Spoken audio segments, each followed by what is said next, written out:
Disturbing true scary hotel stories.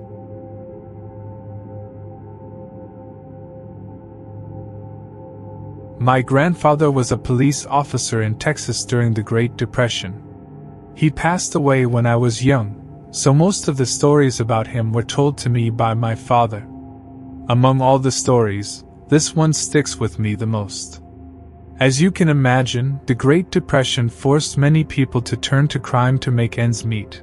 All those already living off ill-gotten gains had to escalate their activities to maintain their lifestyles. Consequently, Cochran County became the bank robbery capital of West Texas, with banks and credit unions in Morton, Whiteface, and Bledsoe being hit daily, sometimes multiple times a day. Many robbers tried to escape into New Mexico, but the federal authorities caught on and began posting officers in Tatum to intercept them. However, not everyone fled down Route 125, and more people seemed to be slipping away than my grandfather and his fellow officers would have liked. One time, my grandfather was tracking a bank robber across the state. This man had shot a female clerk after she startled him, so there were numerous tips from people who claimed they saw either him or his getaway car. One tip came from a man who said he was 99% sure he saw the getaway car in the parking lot of an isolated motel called the Yellow Rose. My grandfather drove out there to talk to the proprietors, who turned out to be an elderly couple living a semi-retired life in the middle of nowhere. They said the place used to be lively before the Wall Street crash, but by 1932, it had become nothing more than a glorified retirement home for them. Hardly anyone stopped by anymore, and when they did, the couple didn't bother keeping any records. They simply let guests pay their 50-cent fee, choose any room they liked, and check out whenever they wanted. My grandfather said that they were very kind and answered all his and his partner's questions, allowing them to search the place thoroughly. They promised to contact the authorities if they remembered anything else, but as far as they knew, the suspect my grandfather was looking for never stayed there. If his car was spotted in the parking lot, the person certainly didn't check in at the front desk. My grandfather thanked them for their time, advised them to start keeping records in case they needed to visit again, and then left with his partner to chase other leads. But the trail went cold, and they were soon forced to focus on other fugitives. A few months later, my grandfather and his partner were investigating another suspect in an unrelated bank robbery when the name, Yellow Rose Motel, came up again. This time, a guest claimed to have seen the suspect enter a room carrying the same type of bag used in a liquor store robbery. It seemed like they were close to catching their suspect, but when they arrived at the Yellow Rose, it was the same story as before. The couple had no records of the man staying there, though they vaguely remembered who my grandfather was talking about after he showed them a photograph. Aside from that, they weren't helpful. At this point, my grandfather and his partner weren't exactly suspicious of the old couple, but they were frustrated by how uncooperative they were. While their age and circumstances could be forgiven, my grandfather still felt that if it were any other motel, he would have already caught both suspects. More months passed, and then, yes, as you might guess, the name, Yellow Rose Motel, appeared again in witness reports regarding another armed robbery suspect. My grandfather and his partner drove out to speak with the owners, and this time they caught them in a lie. The witness said the suspect had seemed nervous and reluctant to leave his room. This meant the older man of the couple had to go to the room every time the suspect had an issue, and apparently, there were many. The man admitted to speaking with the suspect but initially pretended not to recognize who my grandfather was talking about. However, when my grandfather asked if he'd been in the suspect's room long enough to get a good look at him, the man lied and said no. My grandfather and his partner played it cool. They didn't immediately accuse the man of lying, that wasn't their style. Instead, they acted as if they believed him and then went off to figure out how the elderly couple was connected to the suspects. My grandfather's partner thought the explanation was simple. The couple was offering shelter to criminals in exchange for a cut of their loot. Rent wasn't 50 cents. It was closer to $50 to $100, which was a significant amount back then. The challenge was proving this, especially since they had already searched the place thoroughly without finding anything incriminating. They waited months before hearing anything new about the Yellow Rose, and when they did, my grandfather and his partner rushed to investigate. The lead came from a criminal apprehended by another agency. He wanted revenge on his partner, who had abandoned him and kept all the money. According to the prisoner, the plan was that if one of them got caught, the other would take care of the first one's family while they were in prison. When this didn't happen, the prisoner was angry and revealed everything to my grandfather, including details about the Yellow Rose, where criminals paid for help escaping the law in exchange for a cut of the loot. My grandfather's partner exclaimed, "I knew it! I knew it all along!" But a crucial piece of the puzzle was still missing. My grandfather still didn't know how the old couple helped their guests disappear, nor did the prisoner. So they couldn't arrest them yet. They brainstormed for weeks, under pressure from their superior to produce results. Eventually, my grandfather and his partner devised a plan. They enlisted the help of a third officer, a man the elderly couple hadn't met, and sent him undercover as a potential bank robber to buy their services. Since they dealt with criminals regularly, impersonating one was easy. All they had to do was gain a little trust and wait. The first step was to send their undercover colleague to approach the couple and see if they'd help him vanish. He entered the motel, stayed a few minutes, and then came out with a verbal guarantee. If he showed up with the cops chasing him and paid them a couple $100, they would help him escape to Mexico, where the law wouldn't find him. Next, they picked a date and time, broadcast a fake news bulletin over the radio to convince the couple a robbery had occurred, and sent their undercover officer to the Yellow Rose with a big bag of money. On the day of the operation, my grandfather and his partner watched from a water tower about half a mile away, observing through binoculars as the man sped in, ran into the office yelling that the cops were after him, and asked for hiding. The older man helped hide his car in the garage behind the motel, then showed him their secret hiding spot for fugitives. My grandfather and his partner watched as they took their undercover colleague out of sight, planning to arrest them once they revealed their methods. They had no idea how long it would take, but after 30 minutes, then an hour, then 2 hours, they began to wonder what was happening. Back then, there were no wires or advanced gadgets like today, so they had to wait patiently, growing increasingly nervous until they decided to enter the motel themselves and search it thoroughly again. But this time, they went in heavy. They brought local deputies and even federal agents who joined them upon hearing a Texas Ranger was missing. It was the sniffer dogs that found their missing colleague, not because they were trained to detect people, but because they were trained to detect blood. And indeed, the dogs found a lot of it near the garage where the old-timer stored the fugitives' cars. There was an old, broken-down truck just sitting there. The dogs sniffed around it, or more specifically, they pointed at the ground underneath it. The team moved the broken-down truck and examined the patch of dirt more closely until they found what they were looking for.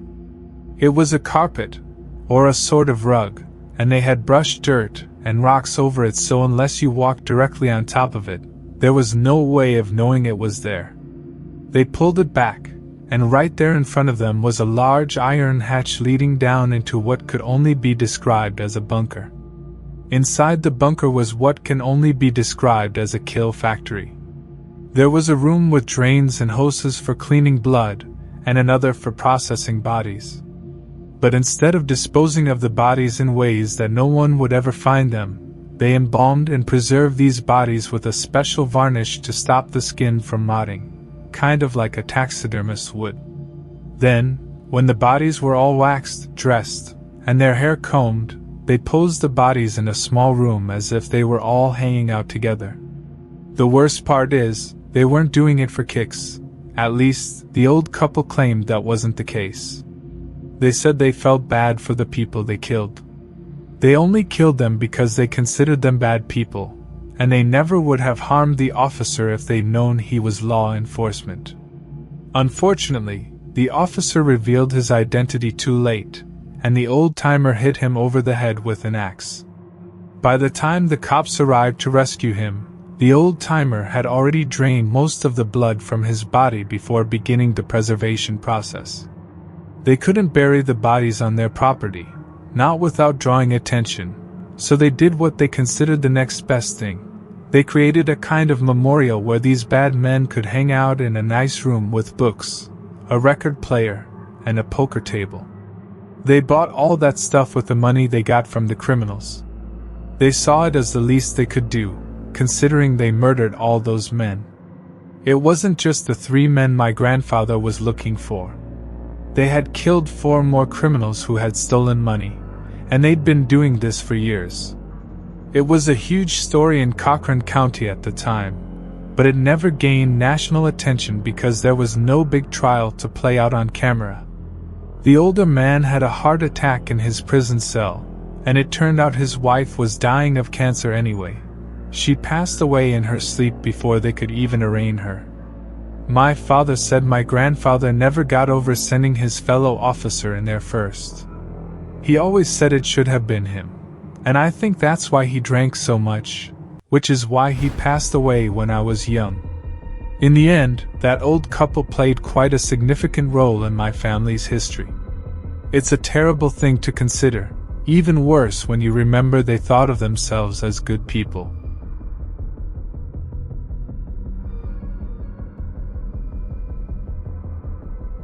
Hello, let's read. My name is Rajiv, and I was born in Sri Lanka, but I've been living and working in Mumbai, India, for the last 20 years. My daughter stumbled upon your YouTube channel around Halloween last year, and initially, I wasn't sure if she should be watching such spooky stories. However, since she started viewing them, her conversational English has improved significantly, and I'm pleased to say that you're making a positive impact on her life. There's also another, albeit somewhat unconventional, reason why I'm glad she's watching your channel, and that's because you accept viewer submissions. She's 14 now, and although we generally have a good relationship, there have been moments of tension between us. For instance, when she was 12, she developed a habit of slamming her bedroom door whenever she was upset, whether it was due to school, friends, or anything else. Every time she did it, which wasn't frequent, I became incredibly furious, angrier than she had ever seen me. She felt victimized, and I understand why. Her brother once broke a window playing cricket, and I didn't react as strongly as I did with her. I tried explaining that it was the sound that disturbed me so much, but she didn't comprehend it and refused to accept my apology. But she doesn't understand because there's something she doesn't know, something tied to an event that occurred just a few years before she was born. Something that left me grappling with severe and prolonged post-traumatic stress disorder. No matter how hard I try, I can't bring myself to tell her what happened, so I think I might ask you to share it for me instead. I used to work as a floor supervisor at the Oberoi Hotel here in Mumbai. I landed the job in early 2008 when I was only 24 years old. I was incredibly proud to achieve such a prominent position at such a young age, as it came with both prestige and higher pay due to the increased responsibility.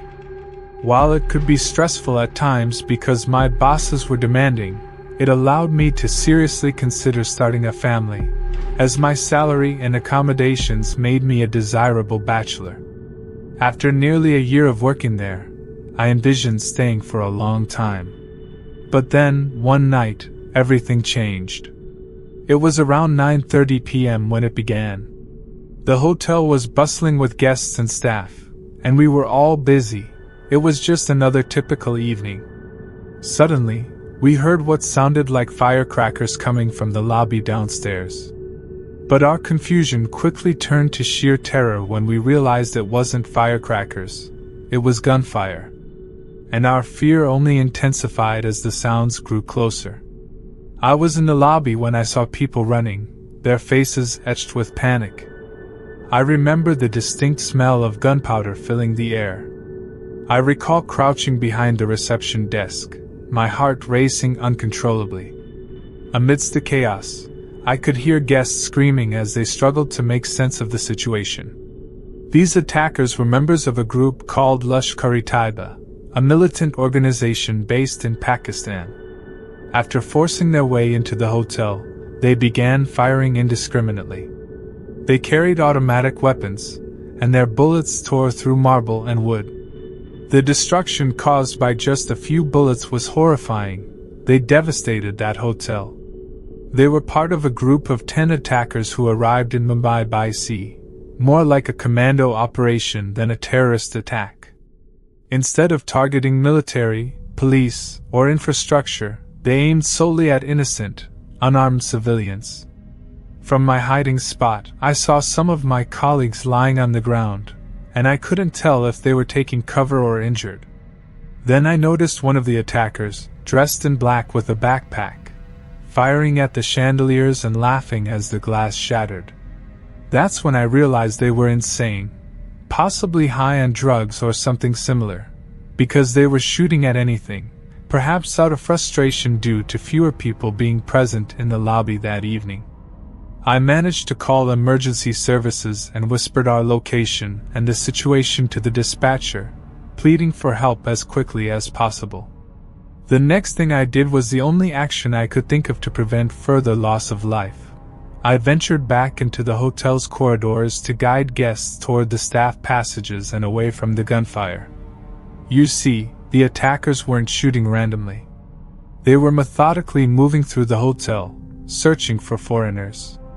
I could hear them shouting in Urdu, demanding information about where foreign guests were staying, specifically British and American visitors. They sought high-profile targets, tourists, and anyone considered an enemy. A small group of us, including a few guests, hid in one of the staff-only areas, trying to remain silent as we listened to the attackers moving throughout the hotel. We could hear their voices whenever they approached our hiding spot, and each shot sent shivers down my spine. Eventually, we began to notice smoke, realizing they had set fires. The scent of gasoline or some kind of accelerant, I'm not sure, was overpowering in certain areas. They seemed to be moving from room to room on the lower floors, breaking into guest rooms and restaurant areas, setting fires in hopes of burning the entire hotel to the ground. I heard them in the upscale Italian restaurant, where they took hostages, forcing guests to lie face down and executing those who moved or resisted. Anyone with a Western passport was killed without question. After a while, we started hearing explosions. These attackers had brought hand grenades, throwing them down hallways to flush out anyone hiding. I witnessed one explode near the kitchen area where some of my coworkers had sought refuge, followed by screams and then silence. The attackers then positioned themselves on the upper floors, using the vantage point to shoot at anyone attempting to escape and firing at the police as they responded. Reports indicated they were shooting from windows at people below or any movement outside, seemingly determined to use the hotel as a stronghold to continue their killing spree. At one point, the most chilling moment for me personally, the attackers used the hotel's internal communication system, or the PA, to mock and threaten us. They announced that Hindus could leave the building if they revealed the locations of Western guests. I must have shown some reaction on my face or in my eyes because one of the Western guests quietly begged me, "Please don't abandon us." I reassured her I wouldn't, meaning every word, not just because I couldn't live with myself, but because I knew it was a lie. There was no way they'd let someone like me go, especially now that the police were returning fire. Leaving my hiding spot meant certain death, so I stayed put and prayed for it to end. Eventually, the sound of Indian security forces engaging the attackers reached us. It was a mix of relief and dread, knowing help had arrived but the danger wasn't over yet. So, we remained low, praying for it to conclude. When the shooting finally ceased, we heard men speaking Hindi and English, urging us to come out and confirming they were police. The overwhelming relief we felt was indescribable, a sensation I'll never forget. The once magnificent Oberoi was now a scene of bullet holes, blood, and shattered glass. I saw some colleagues injured, others I would never speak to again. The days following were filled with grief, and every time I tried to sleep, nightmares forced me to relive the entire ordeal repeatedly. The hotel, like the broader city, has healed, but the memory of that night lingers in my life. And the same is true for everyone who survived those attacks. It's something I endured, and I've discussed it with others, but I don't know how to explain to my daughter why her father reacts the way he does. Perhaps after this, she'll understand why I got so angry when she slammed the door. It wasn't anger she witnessed, it was fear. Because that noise transported me right back to the Oberoi on what I thought would be my final night alive.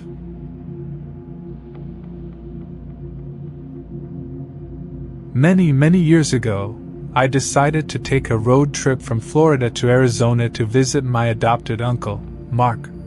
He's my adopted uncle because, well, I didn't have much family growing up, and since he was decades older than me and treated me like family, I just started calling him my uncle one day, and it kind of stuck.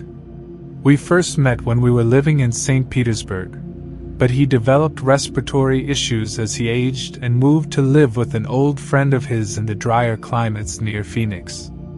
We had a sort of tradition of having a special day, from time to time, where we'd really treat ourselves, go shopping, then eat somewhere incredibly fancy. It was like a big morale booster. When we first met, I wasn't doing so great. I was young and fresh out of a relationship, and part of being my support system was taking our very first special day, which quickly became a tradition. To save as much money as possible on that trip so I could spend more while in Phoenix, I started looking for cheaper hotels and motels outside of Shreveport city limits, which is where I usually spent the night after around 12 to 13 hours of driving. I found what seemed like a charming little guest house called the Grand Manor. At $20 a night, it was considerably cheaper than most of the other options downtown, and it looked much nicer too. I called ahead to ensure they were okay with late check-ins, and I mean really late, since I sometimes didn't make it to Shreveport until late at night or early in the morning. Once they confirmed they could accommodate that, I'd booked a room and was excited to see what the place was like in person. If it was as nice as it appeared, I'd probably become a returning guest 2 or 3 times a year. But as it turned out, I'll never return to the Grand Manor for as long as I live. As I mentioned, I didn't arrive in Shreveport until late at night, but just as promised, I checked in with the late-night desk clerk and was handed my room key. The place seemed really nice, but when I asked how many guests were checked in, the desk clerk said I had the entire place to myself. I thought that was odd because such nice hotels are rarely empty, but having the place to myself felt luxurious, or maybe more peaceful. So instead of overthinking the situation, I went to my room and prepared to take a shower. I didn't unpack right away. I just grabbed what I needed for my shower, including a toothbrush still sealed in its wrapper. I unwrapped it, opened the small trash can to toss the wrapper, but noticed there was no trash bag inside. You know, like the little white ones that go in those smaller cans.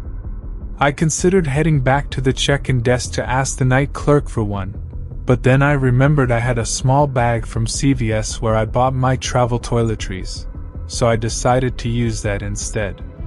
I opened the trash can and found it was one of those where you have to slide out the plastic liner before inserting a new trash bag. So that's what I did. But when I slid out the little black liner, I saw someone had scratched a single word into the plastic, Trafo. Now, Having told this story countless times, some of you might be shouting at your phones or computers or TVs, something like, "How could you not know what that means?" Well, even though I don't speak Spanish, I kind of do know what it means. It's just that what you're probably thinking now didn't occur to me at all at the time. I was so exhausted from driving for so long that I honestly just thought, what a strange place to leave a mark like that. Like, of all the places to scratch your name, or probably a nickname, judging by its appearance, why choose there, where only the hotel's cleaning staff would likely see it? I shrugged it off, reassembled the trash can with a bag in it, and then threw away the wrapping and box for my new toothbrush and toothpaste. After my shower, I walked back into my room, dried off, and began searching for the hair dryer. Based on experience, these are usually tucked away in the deepest drawer or cabinet of the desk or bedside table, so I started there. First, I checked the small cabinet in the bedside table, and sure enough, there was the hair dryer. But as I pulled it out, I noticed a tiny piece of paper underneath. My initial thought was something along the lines of, "Please don't let this say not working" or anything like that, because I was really looking forward to drying my hair. It's such a calming ritual. However, when I unfolded the paper, all it said was, "Save me." The moment I read those words, my heart skipped a beat. I flipped the paper over, but there was nothing written on the back. That was it, just two simple words, "Save me." I glanced around the room again, my eyes darting to every corner, gripped by an overwhelming sense that something was seriously wrong. Irrationally, I feared someone might be hiding in the room with me, but it was just me, alone with an unsettling silence. Not knowing what else to do, I wasn't sure if a single note was sufficient reason to call the police, so I decided to take it to the front desk and ask the receptionist for advice. The man was still sitting there, flipping through a magazine, looking like he'd rather be home asleep. I explained the situation, suggesting that perhaps someone had been frightened or felt their life was in danger in the room I had occupied. However, upon realizing all I had was a handwritten note, he dismissed it as some sort of harmless prank. I questioned how he could be so certain it wasn't serious, and he responded by asking if there was any visible damage or blood. There wasn't. All I had was the note. Once I clarified that, he reiterated what I'd already considered, that it wasn't enough to bring in law enforcement. Unless I wanted to check out or switch rooms, he couldn't offer much assistance. I returned to my room and sat there for about 10 to 15 minutes, but eventually, I repacked my belongings and checked out. Honestly, I felt like I was starring in my own horror movie. After listening to countless podcasts, I knew the cliché tropes, like how the naive supporting actress ends up getting killed within the first 10 minutes due to her ignorance. I didn't think the receptionist was part of some sinister plot, like one of those infamous murder hotels you hear about, such as the H.H. Holmes case they're making into a movie with DiCaprio. I simply grabbed my bag and hurried to my car, driving until I found a secluded spot by the side of the road, far from any buildings, surrounded only by trees and darkness. Ironically, I felt safer in my tiny car than I did in that eerie hotel room. I could have driven back to Shreveport to find another place, but I was exhausted and didn't want to endure the frustration of paying for another subpar hotel room after everything I'd gone through. I tried to sleep, but despite being incredibly tired, it took far longer than it should have. My mind kept drifting back to that note, and I convinced myself to hope it was just a prank because imagining someone genuinely leaving it behind, and me finding it too late, made me feel physically ill. When the clerk acted so dismissively, saying, "Oh well, it was probably just a joke," it made me realize why we hear so many chilling stories about women being abducted and trafficked in places like that. Oh, and regarding that mysterious word, trafo, once I learned its true meaning, I actually called the hotel to explain how both the note and the scratched word might be connected. It wasn't the same clerk who was on duty the night I stayed, but I informed the person on shift about the specific room number and the exact location of the scratched word. A polite woman listened to me, then asked me to hold while she went to inspect the room. She returned a minute later claiming I must be mistaken. I insisted, "No, ma'am, I think you're mistaken," and described the exact position of the plastic insert with the scratch. She confirmed that the trash can I mentioned was indeed on her desk, unemptied, with my toothbrush wrapper still inside. She removed the plastic liner I referenced, but according to her, there was no marking on it. At that point, I realized either she was lying, or the staff had replaced the liner as soon as I left the premises.